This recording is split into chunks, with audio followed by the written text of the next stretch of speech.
시청자 여러분 안녕하세요. 미스터리 점사 토크쇼 신들러 리스트의 진행을 맡은 박건희입니다. 반갑습니다. 자, 오늘도 우리 두 분 무당 선생님들과 재밌는 이야기를 한번 나눠보겠습니다. 자, 먼저 인사 부탁드릴게요. 네, 안녕하십니까. 전라도 광주에서 신령님 모시고 가는 백령국입니다. 반갑습니다.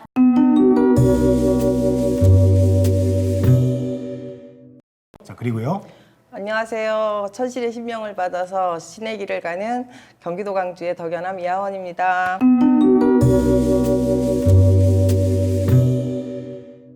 두 분 다 이렇게 다른 지역이지만 광주에서 이렇게 오셨네요. 네, 맞습니다. 네. 그 양쪽 광주의 좀 자존심을 좀 갖고 한번 네. 재밌게 좀 얘기 부탁드리겠습니다. 네, 알겠습니다. 네. 준비되셨죠? 네.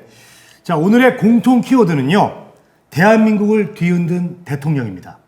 대한민국 5대부터 9대까지 5번이나 대통령을 역임한 인물입니다. 바로 박정희 전 대통령인데요. 우리 두 분은 박정희 대통령에 대한 기억, 어떻게 지금 기억을 갖고 계신가요? 저 같은 경우에는 이제 대통령님인데 그때는 제가 좀 어렸던 나이예요. 네. 그러니까 보기가 다르게 좀 네. 나이가 많진 않는데, 예. 네, 근데 산업 발전이나 지금까지도 박근혜 대통령님 때문에 전 대통령님 때문에 이제 항상 이야기를 하시니까 산업 발전에 많이 힘을 기여했던 대통령이시다 이렇게 기억을 하고 있습니다. 예. 그리고 우리 이하원 선생님은 네, 어떻게 기억을? 새마을 운동 이런 걸 좀 많이 했죠. 잘 살아보세요, 이거. 네네. 그거를 거의 매일 하다시피 네. 그냥 나라를 위해서 그런 거는 많이 저기를 했던 것 같아요. 제 기억에는요. 네. 그때도 광주에 계셨었나요, 혹시? 아니, 전 강원도 하천이요. 그때는? 네네. 그쪽도 새마을 운동 많이 잘 많이 돼 있죠? 했죠. 네네. 괜한 걸 얘기했네요. 자, 그러면 지금부터 이야기를 한번 나눠보도록 하겠습니다. 네. 최초로 5선을 역임했습니다. 다선 대통령이고요. 최장기 재직 대통령입니다. 자, 최초의 대한민국 대통령 권한대행 출신의 대통령이라는 그런 또 꼬리표가 있고요. 최초의 부녀 대통령입니다. 자, 유일하게 재임 중에 영부인하고 사별한 대통령입니다. 자, 그리고 최초이자 유일하게 또 암살당한 대통령이기도 합니다. 자, 대한민국의 경제 발전을 이뤘다고 또 평가를 받고 있는 박정희 전 대통령이고요. 1917년 11월 14일생 뱀띠입니다. 자, 어떤 사주를 가졌기에 그 영광스러운 대통령직을 그렇게 오래 수행을 하고도 이렇게 비극적인 최후를 맞이했을지 왜 그랬을까요? 이분의 사주가 이렇게 관상을 보면은요, 좀 대차면서도 네. 그래도 자기 명대로 원명대로 다 살았지만 마지막에 가는 길에서 좀 안 좋았던 거죠. 남이 손에 갔으니까. 예, 그게 한 가지 안타까운 거고, 자기가 또 정치를 너무 붙들고 있다 보니까 또 독재자가 되다 보니까 또 안 좋게 보는 사람도 많을 거 아니에요. 그래서 이제 이분이 가신 건데 그런 부분에 대해서는 좀 많이 안타까운 것 같아요. 정말 이 기구한 운명이네요. 정말 어떻게 그렇게 봐야 되지 않겠습니까, 백령구 선생님? 네네. 저는 이제 이분의 사주를 보면 네. 이분은 이제 이렇게 길게 하셨잖아요. 5선이라는 영입을 한 만큼 사주에는 이분은 원래는 이렇게 이렇게 대통령을 할 수 있는 사주는 아니었어요. 그래요? 네네. 그러니까 이제 용의 머리가 될 수 있는 사주가 아니라 이제 용의 꼬리를 갖고 이제 살아가셔야 되는 사주인데 저희가 이제 이번 대통령도 박빙인 것처럼 이제 같이 안 붙었으면 두 분 다 되셨을 수도 있어요. 그것처럼 이분은 뱀의 머리가 되면서 오래 이제 이렇게 버틴 경우죠. 그래서 사주에는 원래 이렇게 큰 옷을 입는, 그러니까 나라의 일을 하시고 정치는 하셔야 되지만 그래도 이렇게 길게 할 수 있는 운은 아니었어요. 근데 자기가 태어난 때 지금 이제 본인의 태어난 때랑 맞았던 거죠. 이렇게 최후는 그래도 자기가 한 만큼의 이제 보다는 최후로 안 좋게 가셨지만은 근데 이분은 원래 명보다는 그래도 조금 더 오래 살다 가신 걸로 보입니다. 네. 그러니까 원래 자기의 그릇이 있는데 그 그릇보다 더 큰 일을 하다 보니까 네. 거기에 따른 또 어려움들이 분명히 있었을 분명히 것이고 있죠. 네. 그래서 잘 해 나갔지만은 끝에는 좀 안 좋은 이런 네. 결과가 있었네요. 네. 박정희 전 대통령의 이 재임 기간을 보면은 1960년대 2번 그리고 1970년대 3번을 했습니다. 총 5번의 임기를 거쳤는데요. 자, 날짜들을 보면은 1970년대 지냈던 7대에서 9대까지 모두 26일에 대통령 임기를 마쳤습니다. 자, 그리고 같은 해에 10월 26일 향년 61세로 이제 사망을 하게 되는데 1970년대 그리고 이 26이라는 숫자 이 날짜가 박정희 전 대통령하고 이 사주하고 좀 이 숫자가 혹시 어떤 관계가 또 있을지 궁금하거든요. 요즘은 본인의 사주, 이제 저희가 사주를 볼 때 본인한테 맞는 숫자라는 게 있고 또 안 좋은 숫자라는 게 있어요. 근데 이분 같은 경우에는 2자하고 6자하고 제가 봤을 땐 7자 이렇게 좋진 않는 숫자라고 보여졌는데 이게 합이 들어왔던 거죠. 저희가 이제 이렇게 축 맞는 것처럼. 그래서 이분한테는 좋은 숫자이기도 하지만 불행의 숫자로 같이 보인다라고 보여요. 그래서 이분이 어떤 일을 했을 때 날을 받는다라고 하면 좋은 날로 26일을 받는 게 아니라 저는 이제 6일 차라리 이제 이렇게 한 숫자대로 나눠서 받아줬을 거예요. 근데 이분한테는 숫자가 이거는 26이라는 숫자는 별로 좋은 긍정적인 숫자는 아니었죠. 네. 긍정적인 숫자는 아니라고 좀 말씀해 네, 네. 주셨고요. 예, 우리 덕연암 선생님. 이분은 이제 뭐 뱀띠잖아요. 그리고 11월생이잖아. 이분은 그렇게 체격도 좋은 사람은 아닌데 굉장히 당찬 사람이에요. 네. 앞으로 그냥 전진을 잘하시는 분이야. 앞뒤가 없는 사람이야. 이 사람은 뭐 자기가 임기 이런 것도 다 소용없듯이 이분은 자기가 하고 싶은 대로, 자기가 가자고 주장대로. 그래서 이분이 마지막 가시는 길에도 자기 마음대로 큰 원풀이 한풀이 하고 가신 분이 이분이 남의 손에 죽었지만 행복하게 가신 분이 또 이분이라 그래요. 그만큼 자기가 대찬 만큼 그 인생을 살아서 그 인생 그 값어치를 하고 가신 것 같아요. 알겠습니다.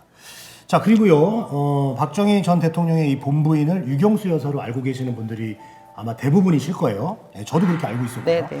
자, 근데 유경수 여사가요, 재혼한 두 번째 부인이고 본부인은 따로 있었다고 합니다. 10대 때 부모님이 이제 정한 혼처와 정략 결혼을 했었는데 예전에는 그런 네, 네, 일이 뭐 맞아요. 비일비재했었으니까요. 자, 김호남 여사란 분인데 이분하고 이제 애정이 없었습니다.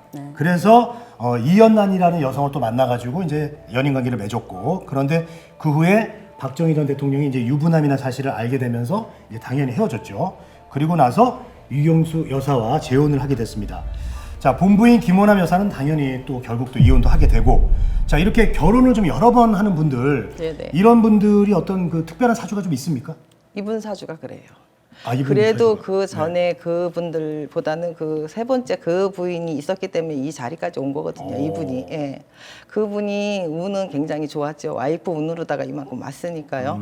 쉽게 얘기해서 자기의 그 사주에 보면 이 사람은 활량이에요. 엄청 활량이거든요. 네. 놀기 좋아하고. 또 여자도 좋아해요. 네네네. 예, 예. 그리고 또 일부분에서도 굉장히 추진력이 좋은 사람이에요. 그러니까 세명운동도 하고 나라의 그 기여는 참 많이 하신 분이거든요. 네. 예, 예. 그렇기 때문에 이분 사주는 장가를 3번 가고 4번. 자기가 결혼을 했어도 도처에 여자는 많았어요. 이분이. 천하 없어도. 네. 그렇기 때문에 어쨌든 간에 이 사주가 그런 사주를 갖고 태어난 건 맞아요. 백령궁 선생님 어떻게 보십니까? 네, 지금 이제 사주라고 하면 이분들을 가진 10월생들은 이제 저희가 이제 타고난, 저도 10월생이거든요. 네네. 근데 이제 저를 까기도 하는 얘기일 수도 있는데 10월생들은 사주가 높아요. 높아서 이제 여러 번의 결혼을 하거나 아니면 결혼을 늦게 하셔야 된다거나 이런 10월생들이 갖고 있는 특기라는 게 있어요. 그래서 재물운을 먹는 거는 갖고 태어났지만 인연에 있어서는 항상 외로운 사주, 고독해야 되는 사주, 이런 운기를 가지고 있는 사주라고 보셔야 돼요. 그래서 이제 이런 분들은 조상으로 또 들여다보게 되면은 이제 혼자 살았던 분들이 많고, 그다음 이제 이제 할머니가 2분, 3분 이런 분들의 사주를 갖고 있는 게 10월생들이라고 보시면 돼요. 그러니까 좀 10월생들이 가장 강하게 나타난다. 이렇게 저는 보여집니다. 시월생들이 결혼을 여러 번 하는 달로 봤을 때는 10월생들이 가장 많죠. 우리가 이제 팔자란 말을 많이 하는데 네네. 이렇게 결혼을 여러 번 한 사람들, 네네. 그분들의 팔자를 그 점을 보러 본다면 오거나 하시면 예, 10월생들이 많아요. 그러니까 아, 10월생들이 많다고요? 근데 또 10월생들이 많아서 무조건 나 이혼 안 했는데 뭐 혼자 사별 안 했는데 이런 분들은 이제 배우자가 몇 월 달에 생일이냐에 따라서 또 인연법이 또 달라지는 거죠. 알겠습니다. 결혼은 이제 적당히 좀 해야 되겠네요. 너무 많이 하면 안 되겠어요. 네. 예, 예. 늦게 가야 되는 사주인데 일찍 가니까 이런 사단이 나는 거고. 알겠습니다. 자, 박정희 전 대통령 이야기를 좀 더 하겠습니다. 유경수 여사와 사이에서 이제 슬하에 여러분도 알고 계시겠지만 일남이녀를 지금 뒀는데요. 첫째 딸은 잘 알고 있는 박근혜 전 대통령, 그리고 둘째 딸 박근영 씨, 그리고 막내 아들 박지만 씨입니다. 자, 근데 부모님이 이제 돌아가시고 나서 이 형제들도 네네네. 불화가 이제 생겼죠. 둘째 딸 박근영 씨 같은 경우는 이제 언니 박근혜 씨랑 어머니가 남긴 그 유경재단이라고 있거든요. 그거의 어떤 경영 이권 문제로 계속해서 다툼을 벌였고, 또 박지만 씨하고 사이도 계속 안 좋았다고 합니다. 유명할 정도로요.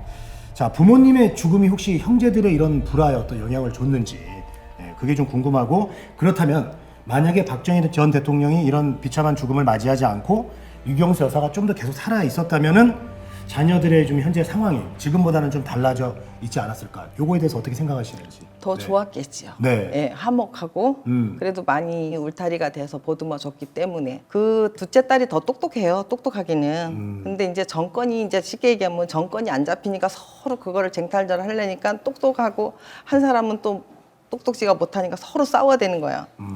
그렇기 때문에 이제 그 박근혜 씨보다는 그 동생분 있잖아요. 네네. 그분이 더 똑똑하거든. 똑똑하긴 그분이 더 똑똑해요. 네네네. 그러니까 자꾸 싸우게 되는 거거든요. 그 이제 남동생하고요. 그래서 이제 그렇다고 저는 봐요. 부모님의 죽음이 이제 확실하게 영향을 준 건 맞네요. 네네네, 이렇게 맞아요. 형제들이 틀어지고 네네네, 불화가 생긴 거예요. 네. 그리고 만약에 더 살아 계셨다면 훨씬 좋아졌을 것이다. 그렇죠. 네. 우리 백령공 선생님은 만약에 살아 계셨다라고 하면 이렇게 싸우거나 하는 게 이렇게 이슈가 되지도 않았을 거예요. 그렇겠죠. 네, 맞아요. 왜냐면 이제 아빠나 엄마나 성향이 이렇게 안에서 이렇게 일을 모든 걸 추진을 하시고 결론을 내시고 그다음에 이제 이분들이 왜 돌아가시자마자 우왕좌왕이 된 거예요. 왜냐면 항상 부모님들을 손에 이끌리고 살았던 사람들인데 갑자기 이제 사라지고 하다 보니까 주위에서 이제 팔랑팔랑 하는 거죠. 이제 이런 걸 네가 해봐라, 네가 해봐라 하고 이제 밀어주다 보니까 이제 박근혜 대통령님 같은 경우에는 인덕이 있으신 분 같고, 네. 그다음에 이제 동생분 같은 경우에 인덕은 없어요. 근데 이제 돈은 버는 사주라고 보여지거든요. 그러다 보니까 정권은 이제 박근혜 전 대통령님이 잡으신 거고, 네. 근데 이제 이렇게 살아 계셨다라고 하시면은 정말 이렇게 싸우거나 할 일은 전혀 없고 순리대로 풀어갔을 거예요. 알겠습니다. 자, 그리고요. 계속해서 이야기 나누겠습니다. 1974년 8월 15일 날 국립극장이었습니다. 광복절 29주년을 기념해서 이제 경축사를 낭독하고 있었습니다. 박정희 대통령이. 자, 그런데 갑자기 연설 중에 연대 뒤로 몸을 감추게 됩니다. 총소리가 났죠. 행사장은 당연히 뭐 아수라장이 됐고요. 뭐 저놈 잡아라, 잡아! 막 고함 섞인 비명소리도 나고 또 총소리도 나고 그 당시에 총을 쏜 사람은 그 제1교포 문세광 씨로 현장에서 잡혔습니다. 자, 자신이 노리던 박정희 전 대통령이 보이지 않기 때문에 무대에 앉아있던 유경수 여사에게 대신 총구를 이제 겨누게 됐습니다. 두 발 중에 한 발이 이제 유경수 여사의 머리를 관통하게 됐죠. 그리고 나머지 한 발은 단상에 또 태극기를 향했습니다. 자, 유경수 여사의 그 수술을 맡았던 의사가 5mm만 비껴갔어도 그녀가 살았을 것이다. 이렇게 또 얘기를 했습니다. 자, 박정희 전 대통령에게 그 죽음의 그림자가 그 유경수 여사 대신 이 그림자를 거두어간 게 아닌가 이렇게 생각이 드는데요. 자, 유경수 여사의 죽음에 대해서 우리 두 무당 선생님들은 어떻게 생각하는지 궁금합니다. 네. 제가 봤을 때는 저희 운명이라는 게 또 있잖아요. 그러니까 이 상황을 봤을 때 원래는 대통령님이 겨냥을 했고 이제 박정희 대통령님이 돌아가셔야 되는데 지금 이제 와이프가 그런 운기를 맞은 거예요. 그러니까 예를 들면 저희가 이제 버스를 타고 가잖아요. 예. 관광을 가건 수학여행을 가던 이렇게 갔을 때 어떤 분은 살아남는 분이 있고 교통사고가 났을 때 어떤 분은 죽는 경우가 있어요. 그런 것처럼 본인의 그런 운기에 따라서 이제 나무로 인해서 사는 사람이 있고 나무로 인해서 죽는 사주가 이제 있다라고 보여져요. 그러니까 그게 운명이 바뀌는 거죠. 그래서 지금 이분 같은 경우에는 지금 이제 그때 이제 아까 말한 5mm라도 비켜놨으면 살았을 운인데 그때 타이밍하고 이분은 이제 가야 되는 운명을 대신 맞은 거죠. 네, 대신 맞아서 가야 되는, 그러니까 누구 하나는 죽어야 되는 상황이었는데 본인이 거기에서 총대를 맨 경우가 되는 거죠. 네. 그럼 유경수 여사가 박정희 대통령을 만약에 안 만났다면은 죽지도 살았죠. 않았겠죠. 네. 자, 우리 덕연함 선생님. 네. 백령공 선생님이랑 똑같아요. 아, 그래요? 예. 자기가 그 원래 죽을 운은 아닌데 남이 위해서 이제 대신 간 거죠. 말하자면요. 그러니까 이분한테는 이제 또 한이겠죠. 그리고 이제 대신 또 자기가 또 살아서 또 저기 박정희 대통령님이 또 내가 갔어야 되는데 또 이제 갔다고 또 그렇게 또 타박도 하고 또 원망도 했겠죠. 자기 때문에 이렇게 갔다고. 근데 이분은 이제 뭐 남이 명예 갔으니까 그만큼 또 가셨기 때문에 또 자기 명이 그만큼 늘어났잖아요. 그렇기 때문에 어쩔 수 없이 운명이 이제 뒤바뀐 거죠. 어떤 사람은 한 사람 때문에 자기 운명이 줄어들고 네. 어떤 사람은 네네. 또 어떤 한 사람으로 인해서 자기 운명이 더 늘어나네요. 네네. 알겠습니다.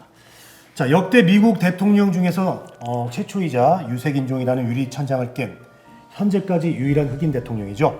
버락 오바마 이 대통령이 이런 명언을 남겼습니다. 세상의 모든 잔인함과 어려움에도 불구하고 우리는 단순한 운명의 포로가 아니다. 우리의 행동은 중요하고 역사를 정의의 방향으로 구부릴 수 있다. 이렇게 얘기를 했습니다. 버락 오바마 대통령이 유색인종이라는 유리천장을 깨고 최초의 흑인 대통령이라는 역사를 바꾸듯 내 인생의 역사를 바꿀 수 있는 것은 나 자신입니다. 신들러 리스트는 출연 무당분들과 함께 여러분의 인생 변화라는 지침을 줄 수 있는 프로그램이 되기를 지향합니다. 늦은 시간까지 시청해주신 여러분 감사합니다. 두 분 고맙습니다. 네, 감사합니다.